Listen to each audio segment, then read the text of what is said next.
There are major fires burning across the western United States. There's tremendous property damage and tremendous damage to the environment. Habitat for endangered species is being burned up in the hundreds of thousands of acres. The species themselves are being destroyed and killed in these massive wildfires. And the chief of the United States Forest Service says we need to introduce fire back into our forests. I asked the chief just this week as he visited in the office here in Rayburn with me. I said, Chief, this is what it looks like when you reintroduce fire into the forest in the West right now. The forests are chock full of fuel. Decades of mismanagement by our Forest Service has allowed the fuels to build up to where it's a dangerous, explosive environment. The drought, which actually occurs regularly in the West, has caused those buildup of fuels to be explosive in nature, and when fire gets loose, this is what it looks like. This is the town of Ruidoso, New Mexico, in my district, and these are the flames that burn, and it makes it look like Hades has taken over all of New Mexico. Is this what you intended, Mr. Tidwell? Is this what you describe as allowing fire to run its course and to accomplish management objectives in your forests? You're the one responsible, sir. Thank God for the firefighters who will come out and fight to save the community. Thank God for the men and women who will stand in harm's way to stop this, but this should not be occurring. Right next to this forest this is the Lincoln National Forest, and right next door, the Mescalero Apaches have about the same acreage of forests. With 14 people, they're able to clean their forest out. They're able to harvest the timber. When the fire gets to the Indian reservation, it simply drops down on the ground and becomes a grass fire, the way that fires typically ran in New Mexico and throughout the West.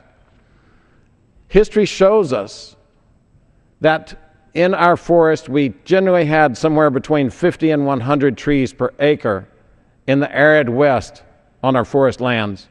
There were grassy savanna lands mostly with widely scattered trees. It never became more than a grass fire, but our tree rings show us that about every 8 years, a very hot fire would come through, burning all of the grass and the underbrush, the ladder fuels, burning the small diameter trees while they're still small. But decades of putting out fires and decades of not harvesting any timber at all have allowed our forests to become explosive cauldrons which are breaking into fire. Now the shame is that this fire in New Mexico started as 1/4 acre, and for about a day it stayed about 1/4 of an acre. And then it spread to 4 acres for the next 3 days. Still, no call for tankers, no call for those aerial drops of water or the slurry which puts out the fire. None. Not until the 4th day, late in the 4th day. The Forest Service says they can't ask questions like this about those decisions. I think that the decisions locally are made by people who are trying to follow the policy of reintroducing fire into the forest. Regional Forester Corbin Newman recently stated, fire will have to take its natural course. And we're just trying to put fire back into its natural processes, he said. This rings the same tone as was stated by Mr. Tidwell in my office this week, that we want fire to get back into the forest. Well, fire in the forest had a natural process when the forest was in balance. The forest is desperately out of balance right now. This is not the first brush with disaster that we've had, and keep in mind that the Forest Service personnel themselves said they were worried about losing the entire town of Ruidoso, that it was at high risk, not just at risk, but at high risk was their statement as we were briefed about the fire. But we had warning signs last year. This is what it looked like last year in Ruidoso. High winds and a small fire began to throw embers throughout the town. And you can see the little spots of fires over and through the mountains that are in and around Ruidoso. We began to sound the alarm at that point to our Forest Service, please clean the fuels out. We can't stand for this to run wild. And this year it has run wild and destroyed 242 homes in this area and more outbuildings, more structures beyond just the loss of homes. This is not necessary. All is required is for us to manage the forest properly. It's a call that is going out from the people who live in the forest throughout the West. They're watching their wilderness areas, they're watching the forest lands burn to charred masses, and the Forest Service personnel themselves, the specialists, are telling me that trees will not grow here for another 100 to 150 years. How is it managing our forests to burn the trees for 150 years? How is that good for the environment? How is that good for the species? And how is it good for the people who live in this area? Shame on you, Forest Service.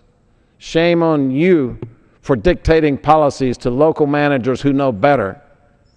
Shame on you, Mr. Newman and Mr. Tidwell, for saying that we're going to reintroduce fire into our forest and let it run its natural course.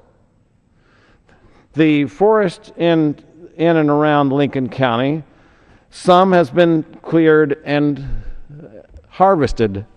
We're not saying to we're not saying to clear cut our forests. What we're saying is that a balanced thinning program will go through and leave widely spaced trees.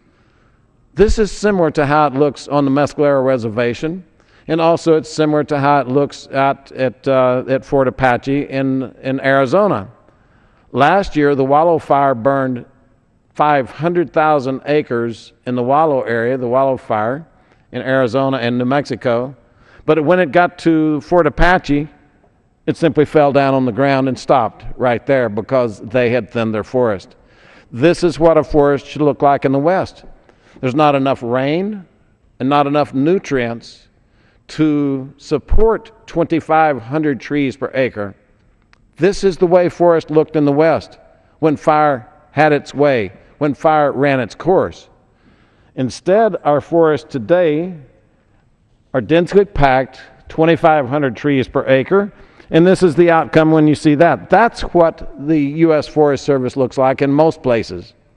A deep contrast to what it should look like, and it is into this forest that the head of the Forest Service, the chief of the Forest Service, is saying that we're trying to reintroduce fire into the wilderness and into our forests. It's a misguided approach. That idea that we're going to reintroduce fire is playing Russian roulette with our national forest and our wilderness. It's a game that is not working out too well. We have two major fires in southern New Mexico right now. We have the Little Bear Fire in Ruidoso, but over in the Gila we've got 300,000 acres of land that is burned there. A strong mix of combination between the Gila Wilderness and the Gila National Forest. Again, it started as a small fire. It started as a small fire, and the Forest Service releases say that they are monitoring it, that it's achieving its management objectives. I'm sorry, but management objectives of using fire in drought-stricken areas of the West, in forests that are chock full of fuels, is misguided at the very least. Now, the people who live and have lost much have suffered deeply. The Forest Service needs to be responsible for those losses. But additionally, they should be responsible for the loss in tax base to the local communities. They should be responsible to local homeowners whose value of their homes is going to be depreciated for decades because people who move close to the national forest want to be there with that natural beauty, and instead they're going to be faced with a brush pile that doesn't grow trees for the next 100 to 150 years, according to their specialists. So what are we to do? Are we to stand by and allow our forest to burn because of policies that originate in Washington? Are we to put at risk the lives of local people Are we to put at risk the property values of local people, or are we to call on common sense? Just a pragmatic understanding that you cannot use fire to achieve the balance when the forests are full of fuel. We have deep disagreements with our Forest Service on their policies. We have deep love for the people who manage the forest out in the field and for the firefighters who risk their lives. We're thankful every day that they're there 24 hours a day, around the clock, 7 days a week, away from their families, to protect us. But they should not have to protect us in this fashion.